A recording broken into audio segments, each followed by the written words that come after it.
it's me, Sarah. In this video, we're going to be foraging around and painting what we foraged.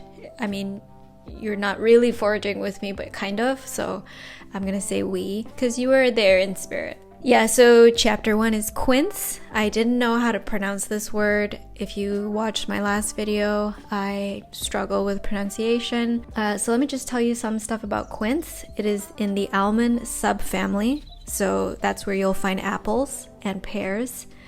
It's called Amygdaloideae, I think. And the almond subfamily is part of the rose family.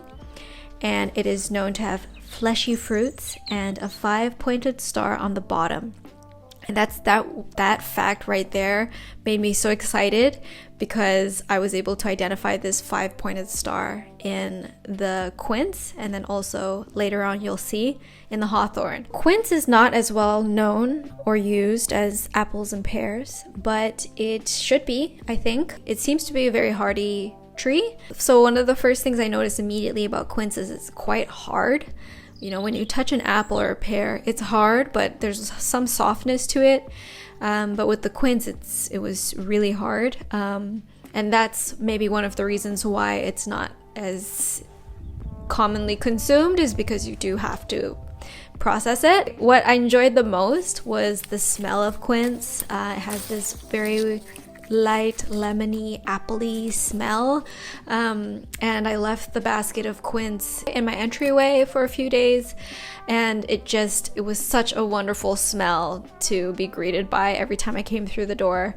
So yeah, I don't know if there's like a quince perfume or something, or if there's like a way for me to harness this scent. But yeah, it's really nice and fresh. And so if you're into smells, smell a quince. All right, I wanted to talk a little bit about the painting.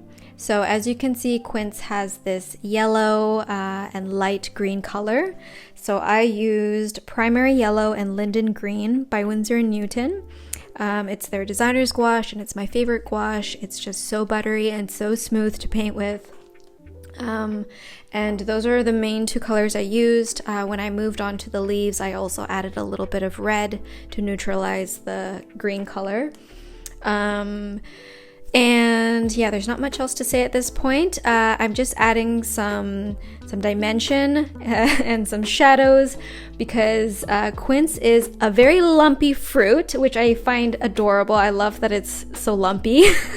Yeah, now let's move on. I also wanted to talk about the history and folklore of this tree. And I'm getting this information from the Encyclopedia of Herbal Medicine by Andrew Chevallier. So it says that the quince has long been prized as a fruit and medicine in Greece and the Eastern Mediterranean. It was used as an astringent in the time of Hippocrates. Dioscorides records a recipe for quince oil, which was applied to itchy and infected wounds and spreading sores. In northerly climates, quince is often cooked to make a preserve. The English word marmalade, meaning citrus fruit jam, comes from the Portuguese word for quince, which is marmelo. So that's really cool. And I also wanted to note that this tree is native to Southwest and Central Asia, and it was naturalized in Europe, especially in the Mediterranean region, and it grows in damp, rich soils in hedges and copses. I don't know what a copse is. And the fruit is harvested when ripe in autumn, which is when I was harvesting it, although some of my fruit were not completely ripe yet, which I don't know. Maybe it was a mistake on my part, but anyways, yeah, let's move on now to chicory.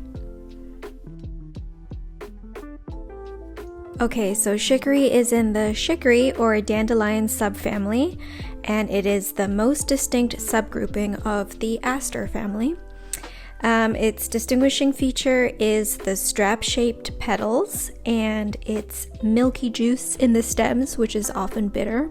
And what was most striking to me was its beautiful blue purpley color. It's like a periwinkle kind of color, and it was one of the first plants I started identifying in the wild. So yeah, chicory has a place in my heart.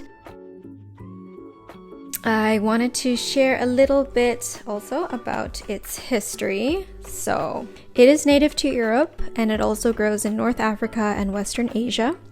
It flourishes along paths and roadsides and in banks and dry fields. The root is unearthed in spring or autumn, and there's actually a really cool thing about the root. It has been used quite often as a coffee substitute, and I didn't know that.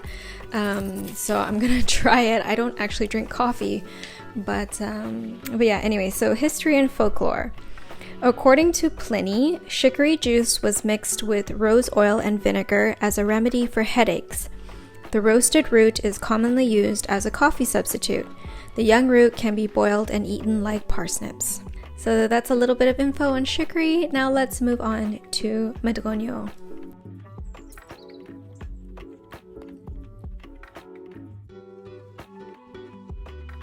Okay, so I keep calling it medronho because I got to know this plant during my time in Portugal. I have never seen or heard about this plant before, and so the Portuguese call it medronho, but in English it's madrone, and it is part of the madrone subfamily, which is in the heather family. And so actually plants of the madrone subfamily were formerly included within the blueberry subfamily, and I didn't know that. I didn't know that it was so closely related to the blueberry.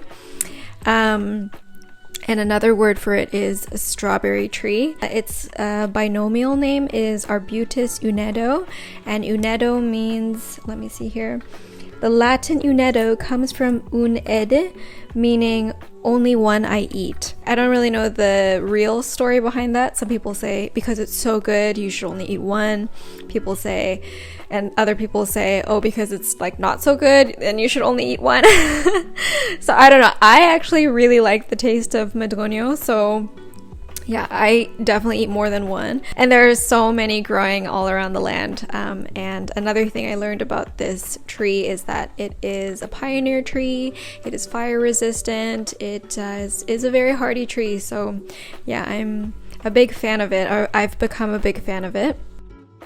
Oh, and another thing, plants in the heath family. Sorry, I said the heather family. I think it's heath, only heath. So the flowers in the heath family, they tend to have this bell shape, and there's a lot of them and they're quite small. And that was something that I definitely noticed when I was foraging, is just these beautiful white bell flowers. It's very beautiful. It is native to Mediterranean coasts, and it also grows in Western Ireland, Australia, and Africa. The leaves are gathered in late summer and the fruit in autumn. Oh, I didn't know that the leaves could also be used, so that's something I'm learning now. So we're almost done. We're just gonna take a break from my voiceover and go to me in the past, and then we'll conclude with hawthorn.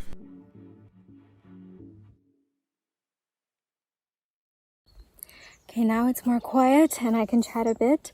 So as you saw, I have QUINCE. It has a light lemony smell. I have some chicory petals. I remember reading that it has some interesting uses, but I need to read up on it again. And then I have 3 little medronho. And if you've been to Portugal before, you might have seen those alcohol shots, those little alcohol shots called medronho, and they're made from this fruit. So yeah, very cool. I'm now looking for hawthorn. I know there's a hawthorn tree here with some berries, and I've never tried before, so hopefully we can find something. I think this might actually be it. Hold on.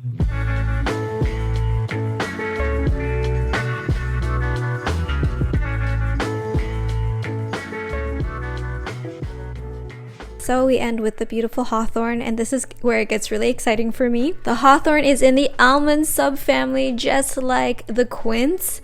And remember I mentioned that 5-pointed star at the bottom?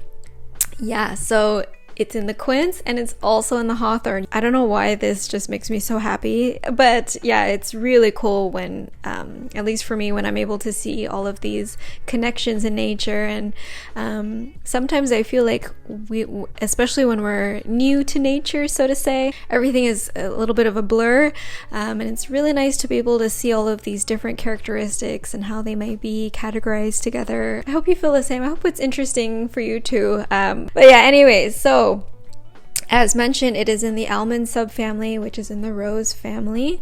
All hawthorn berries are edible, so the black, blue, red, or yellow can eat them all.